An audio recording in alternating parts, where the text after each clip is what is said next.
In today's video, I'm going to teach you how to remove Yahoo Secure Search and restore Google as your default search engine in Chrome, all in just about 5 minutes. Let's dive right into it. First, open up Google Chrome on your computer. This might seem straightforward, but it's an essential step in getting started. Next, once you have Chrome open, direct your attention to the top right corner of the browser window. You'll see 3 vertical dots. Go ahead and click on those. This is your main menu. After clicking those 3 dots, a drop-down menu will appear.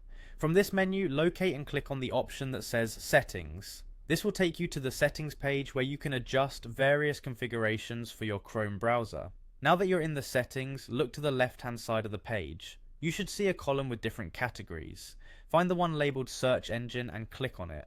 This section specifically deals with the preferences related to your search engine settings, which is exactly what we're going to modify. With the search engine section open, you'll notice an option called Change or similar wording, depending on your Chrome version.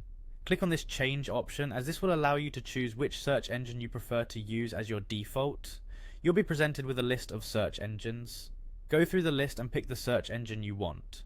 Typically, many people prefer Google for its speed and accuracy, so select Google from the list. After selecting, look for a button or link that says Set as Default and click it. This action will change your Chrome's default search engine to your chosen option, concluding the primary change you wanted. But we're not quite done yet. Still in the settings page, look for an option to manage search engines. Click on Manage Search Engines and Site Search. This is where you can see a full list of all search engines currently associated with Chrome. In the list, find Yahoo or any other search engine you wish to remove. Right next to it, you'll see 3 dots or settings. Click on those dots to reveal more options. Now choose Delete from these options to remove Yahoo or any unwanted search engine from your list. And there you have it. Once you've done that, you can close the settings page entirely, knowing that your search engine settings are now how you prefer them. Your browser's default search is now restored to Google, and you've eliminated Yahoo Secure Search from your Chrome setup. Thanks for following along with this tutorial. Feel free to explore more of our content for additional useful tips and tricks.